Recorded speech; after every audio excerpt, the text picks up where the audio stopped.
मेरा नाम डॉक्टर अभिषेक जैन है। मैं टाकोस 2026 जो ये कॉन्फ्रेंस हम कर रहे हैं उसका कॉन्फ्रेंस डायरेक्टर हूँ।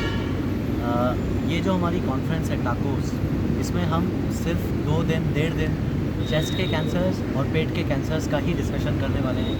ये एक ऐसी कॉन्फ्रेंस नहीं है जिसमें कि सर से लेकर पाँव तक सारे कैंसर्स हम डिस्कस कर रहे हैं। ये पर्टिकुलरली सिर्फ चेस्ट के कैंसर्स, मतलब आज का दिन हमने सिर्फ लंग कैंसर, फेफड़ों का कैंसर और आहार नली का कैंसर उसके लिए रखा हुआ है।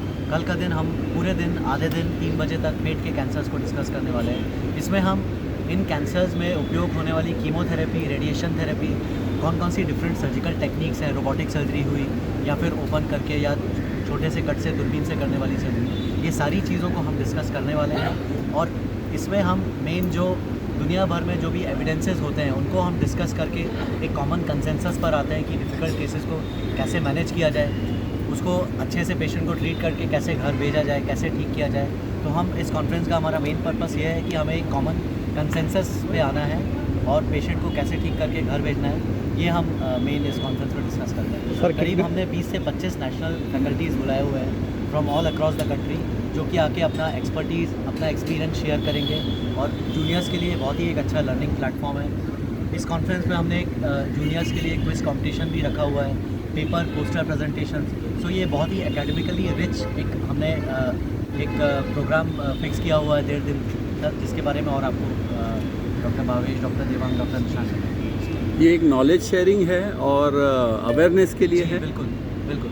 ये बेसिकली इन कैंसर्स को कैसे हम डिस्कस करें, उस पर एक कॉमन कंसेंसस पे आना, जॉइंट डिसीजन में किस तरह से बेस्ट मैनेज कर सकते हैं लंग कैंसर के पेशेंट्स को या फेफड़े के कैंसर के या फिर आहार नली या पेट के cancer.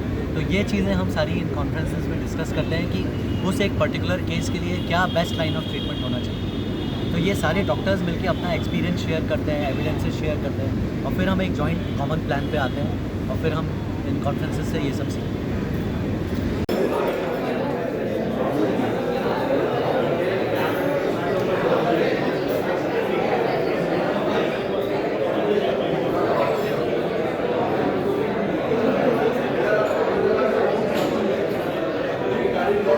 Nishant Sanghvi, consultant surgical oncologist, mainly GI અને ગાયનેક સર્જિકલ ઓન્કોલોજી તો મારીકો સિમ્સ હોસ્પિટલ ખાતે પ્રેક્ટિસ કરું છું।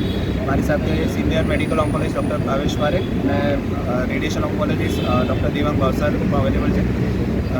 અમારી આ મેઇન કોન્ફરન્સનો જે હેતુ હતો કે જે રીતે કેન્સર સાયન્સ દિન પર દિન આગળ વધી રહ્યું છે અને કેન્સર કેસ પણ ખૂબ ઝડપથી વધી રહ્યા છે, તો આજના દિવસની નીડ ઓફ ધ અવર એ છે કે દરેક સાયન્સમાં ખૂબ જ ઊંડું ઉતરીને ડૉક્ટરે પ્રેક્ટિસ કરવી પડશે। અમારે જ્યારે સ્ટડી કરીને બહાર નીકળ્યા હતા, આજના દિવસમાં જે કેન્સરની ટ્રીટમેન્ટ થઈ રહી છે એમાં ખાસો ફરક છે। ડેલી અમારે પણ નોલેજ અપડેટ કરવું પડે છે। કોઈ પણ એક ડૉક્ટર માટે ડે ટુ ડે લાઈફમાં રૂટીન પ્રેક્ટિસમાં આ નોલેજ ગેઇન કરવું એટલું શક્ય હોતું નથી, પણ આવા જે કોન્ફરન્સનો હેતુ મેઇન એ જ છે કે દેશના પ્રખ્યાત બધી જ ફેકલ્ટીઝ એક જગ્યાએ એકત્રિત થાય, detail discussion, point to point discussion થાય, જેમાં દરેક પોતાનો એક્સપિરિયન્સ શેર કરે અને સાથે સાથે સાયન્ટિફિક પુરાવા પણ શેર કરે। એનાથી એક કોમન કન્સેન્સસ ગાઈડલાઇન બને કે જે ડે ટુ ડે પ્રેક્ટિસમાં અમે એપ્લાય કરી શકીએ। આજથી 5 વર્ષ પહેલાં કદાચ અમે જે પ્રેક્ટિસ કરતા હતા, આજે જે પ્રેક્ટિસ કરીએ છીએ અને કદાચ આવતીકાલે જે પ્રેક્ટિસ કરશું એમાં ઘણું અંતર હોય છે। તો મુખ્ય હેતુ એ છે કે દિન પર દિન દરેક ડૉક્ટર પોતાનું નોલેજ અપડેટ કરે, જેનાથી પેશન્ટને બેસ્ટ સર્વિસ મળી શકે। પર્ટિક્યુલરલી જે જુનિયર ટ્રેનિંગ ડૉક્ટર્સ છે કે જે લોકો પણ આમાંથી ઇન્સ્પિરેશન લઈને એમાંથી નવું ને નવું શીખતા થાય। તો પર્ટિક્યુલરલી જે સોલિડ ઓર્ગન્સની આપણે વાત કરીએ તો જે ફેફસા છે, અન્નનળી છે અને કોલોરેક્ટમ એટલે કે આંતરડા અને મળમાર્ગના કેન્સર છે, આ 3 કેન્સર દિન પર દિન ખૂબ ઝડપથી વધી રહ્યા છે। જેનું મુખ્ય કારણ આપણી ઓબેસિટી, ફિઝિકલ એક્ટિવિટીનો અભાવ અને જંક ફૂડ્સ અથવા ચરબીયુક્ત આહારની પદ્ધતિઓ છે।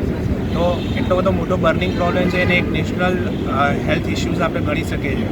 તો પર્ટિક્યુલરલી આ 3 ઓર્ગન પર ફોકસ કરવાનું કારણ એ હતું કે ત્રણેય ટોપિક્સ પર ખૂબ ગહનપૂર્વક ડિસ્કશન થાય, એક ગાઈડલાઇન શેર થાય। અમારા પણ જે ફિક્સ અમારા જે ગાઈડલાઇન્સમાં અમારા જે કન્સેપ્ટ્સ હોય એમાં પણ અમે ક્લેરિટી લાવીએ અને કોમન પ્લેટફોર્મ પર આવીને એ ડે ટુ ડે પ્રેક્ટિસમાં ગાઈડલાઇનને ઇમ્પ્લિમેન્ટ કરીએ। સર કેન્સર એટલે કેન્સર, એ માન્યતા વિશે શું કહેશો આપ? આ વાત ખૂબ જ હવે આઈ થિંક આજની 2026માં વાત કરીએ તો હવે જૂની થઈ શકે છે. જે મેં તમને જેમ કીધું કે આજથી 15 વર્ષ પહેલાં અમે જે સ્ટડી કરતા હતા અને 3rd કે 4th સ્ટેજમાં પેશન્ટ એમ કહેવાતું કે તમે ઘરે જઈને સેવા કરો કે 6 કે 12 મહિના લાઈફ પૂરતી છે. આજે એ જ વસ્તુમાં બિકોઝ ઓફ ન્યુઅર મોડાલિટીઝ અને particularly newer drugs, particularly immunotherapy, target થેરાપીના કારણે પેશન્ટ એવા 4th સ્ટેજમાં પણ ઘણી સારી ક્વોલિટી ઓફ લાઈફ મેળવી શકે છે. એટલે કેન્સરે કેન્સર માનવાની જરા પણ જરૂર નથી. તેના માટે particular tumour board base multidisciplinary જો કેર પેશન્ટ પ્રોપર સેટઅપમાં લે તો તેને ઘણો ફાયદો થઈ શકે છે.